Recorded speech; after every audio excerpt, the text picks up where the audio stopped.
It really is bizarre, the times that we're living in.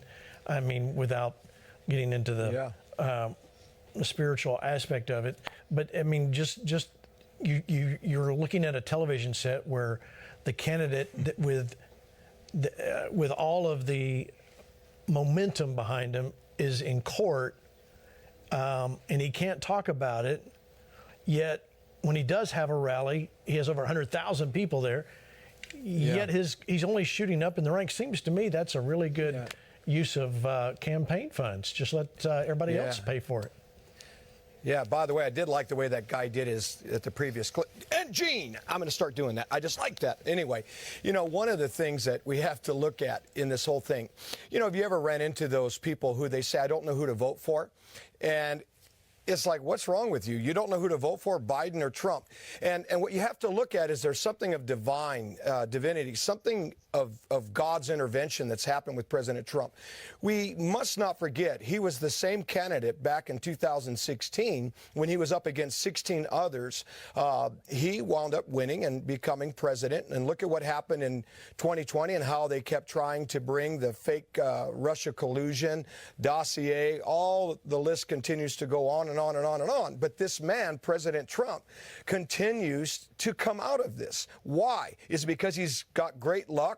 No, it's because God has raised this man up for such a time as this to represent we the people.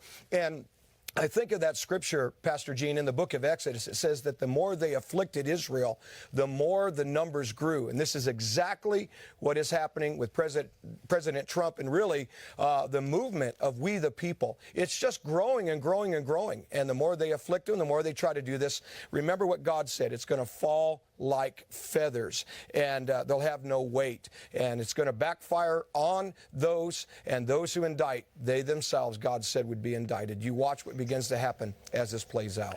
Jonathan Turley posts this. I'm out of the courtroom. It was quite a morning to have someone admit to stealing money from his client and then confirm it. He wants to run in Congress. It'd be a novel campaign. People usually wait to get into Congress before they commit major felonies.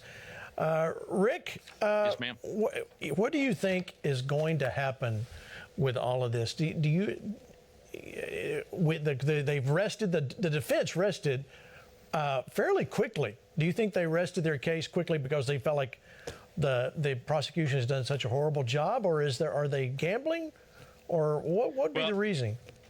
Yeah, I think part of it is they want Trump to be able to get out on the campaign trail. This can only, be to his advantage for so long, right? At some point, it's just too long. Of course, Gene, I kind of regretting what I said earlier. I made such a big deal out of the big rallies.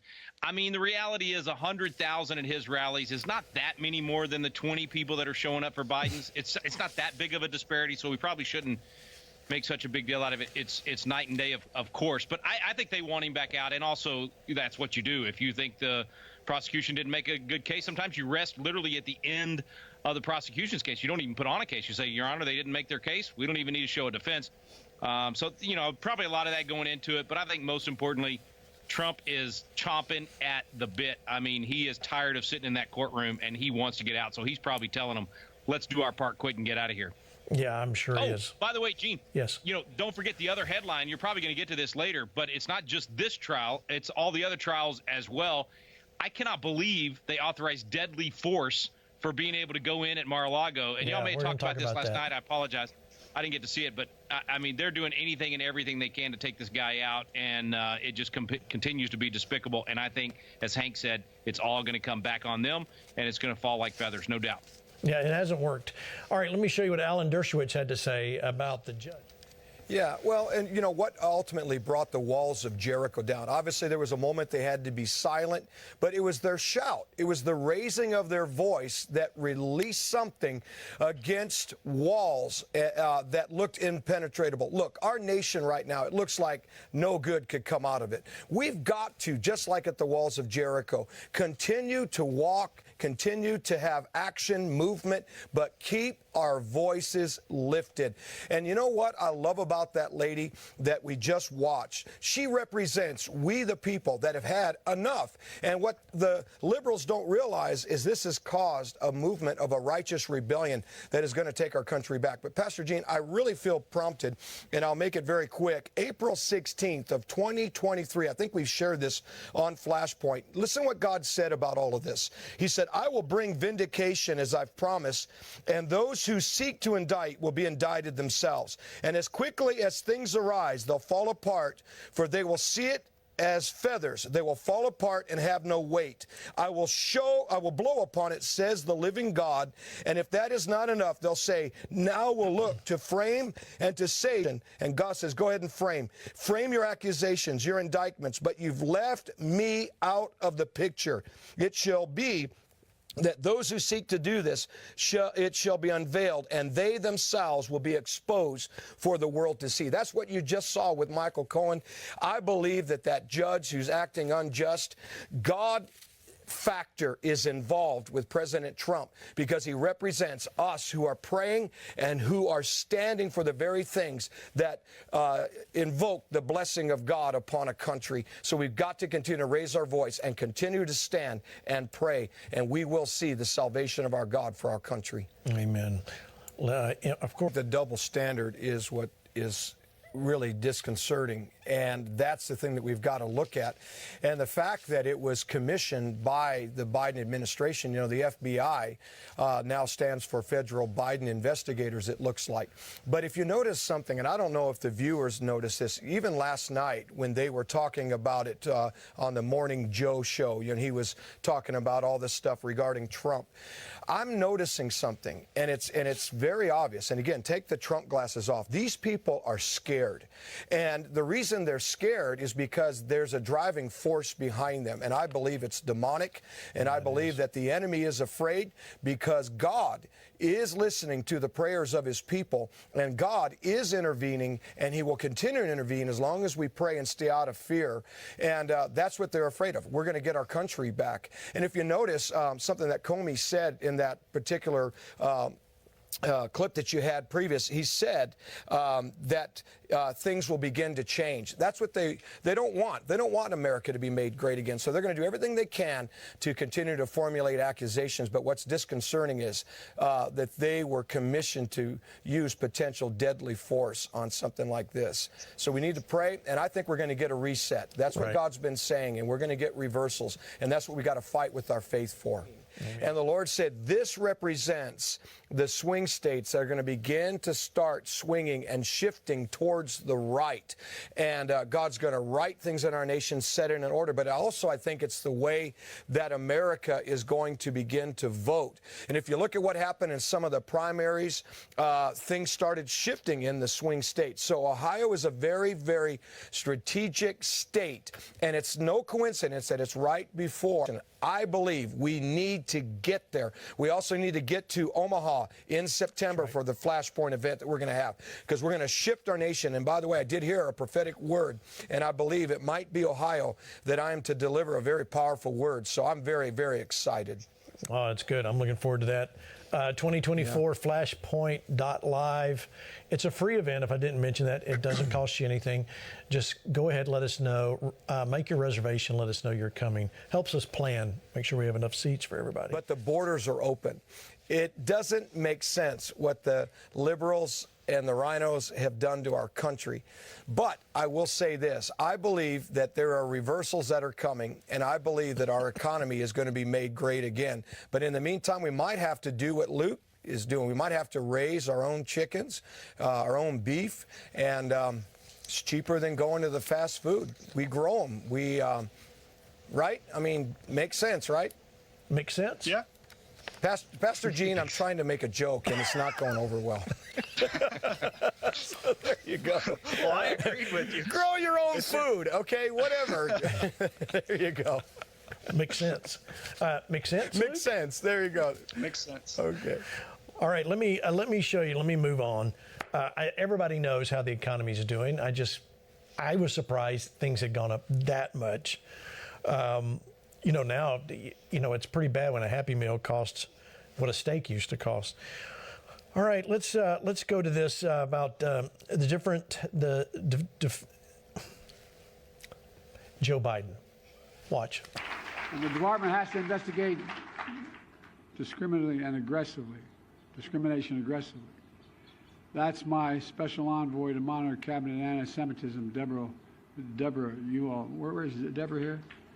My administration working around the clock to free the remaining hostages, just as we have freed hostages already. And here with us today is Hirsch Goldberg Poland, and it's still, he is not here with us, but he's still being held by Hamas. All right, so now compare those comments to these. You can't be pro-insurrection and pro-cop. You can't be pro-insurrection and pro-democracy. You can't be pro-insurrection and pro-American. Donald Trump lacked the courage to act. The brave women and men in blue all across this nation should never forget that. Who is that, Luke? It's a guy who has two final brain cells tripping over one another to try to formulate a sentence. But it's unfortunate, right? That's the leader of the free world. That is our president of the United States right now. And I'll just say this, too. As a video editor, as somebody who does a ton of video for a lot of candidates, when we're doing direct-to-camera filming, the amount of cuts that you will have in a video is generally the number of mistakes that the principal makes while they're talking to the camera. So when you're seeing Joe Biden release these videos where he might string a paragraph together, the cuts go in and out and in and out. And it is because they're giving him 4 and 5 words at a time. And that is really discouraging, not just to Americans who voted for him, but for all Americans, because this is the guy who's in charge of our military. So when the rest of the world is looking at Joe Biden, they are not seeing strength. They are not seeing the type of America First strength that we had under Donald Trump, where the rest of the world feared him, in part because they had no clue what he might do to them if they crossed the United States of America. Under Joe Biden, when they see that weak leadership and they recognize that he is not in charge, but rather there's probably some kitchen cabinet oligarchy in his Oval Office dictating exactly what's supposed to happen across the world, they sense weakness, and then they act on that. And so you have Russia pouring into Ukraine. You have Hamas pouring into Israel. You have these disruptions across the world because America is not filling that vacuum that was on the rest of the world stage. And this is consequential not just on the rest of the world, but also here domestically, because the same people who are wanting the United States wiped off the face of the map are the ones who were invading Israel, and they counted that as a success in October. And so the terrorists who want to disrupt the United States and attack the United States are going to take advantages of the weakness that the Biden administration has presented them, like coming through our southern border, like signaling we're going to welcome in refugees from all across the world instead of honoring the legal immigration system that we have set up and trying to fix that so that it's fair for all people who are trying to come in. That is weakness on the world stage, and unfortunately it is a manifestation of the Biden presidency, incompetence and the inability to formulate a sentence. All right, well, and this America has a right to know what's going on here. Let me show you the comparison. What's up with his eyes? As you were talking about the editing in that clip, he didn't blink one time. Here he is, in one clip, and 24 hours later, he's standing there with his eyes, plastered open. Did not blink one time in the whole video. When you see this, Rick, I'm not picking on Joe Biden. I'm really not.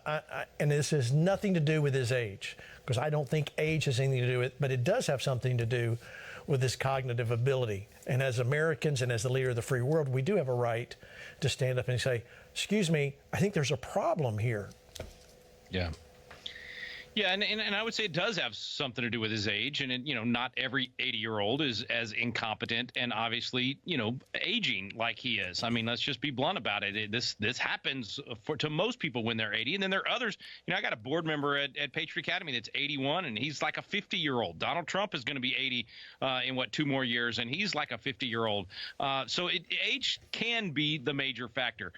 But, Gene, listen, I used to laugh at people that would think like this, but I have a hard time believing that's even the same guy. I don't know if maybe it's not the same guy because he's on drugs. They've got him really drugged up and tanked full of something to get him out there to where he can give a speech, or it's literally someone else. I mean, I'm at this point where I know the technology's there to make that possible, and I wonder, these people are willing to kill a fellow Americans. They're willing to do things that we used to think our government would not do. They're willing to do what they've done to the J6 defendants. They're willing. I'm just at this point where I'll just about believe anything is possible, and that looks like two different people to me. I don't know if it is or not. It's certainly two different psyches based on drug influence, if it is the same person. But I just keep coming back to it, man. Can't be the nominee after August. They're going to figure that out, and this debate in June is the big test, and we'll see if they can drug him up enough to get through the debate with Donald Trump. It's going to be interesting for sure. What do you think, Pastor Hank?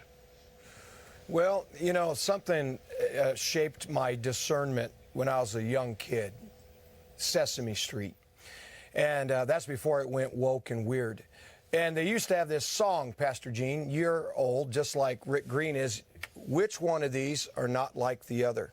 You got a guy, America's 200 years old, sluggers. And then you got a guy, okay, I'm going to tell you, the one with the starry eye, like sometimes Rick when he first comes on, it's because it's AI. It's computer generated.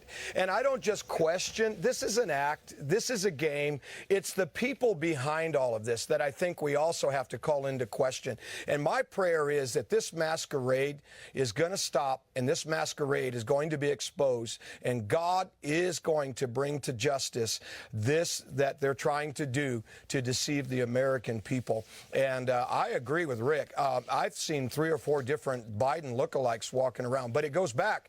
And they mocked me in the secular media. I had a dream or an experience where I saw the face of Biden change 2 to 3 times. And I went on record and said it. And now people can't figure out who this guy is. And I really believe that there's a game being played. And I want truth, I want justice, and I want we the people to be able to have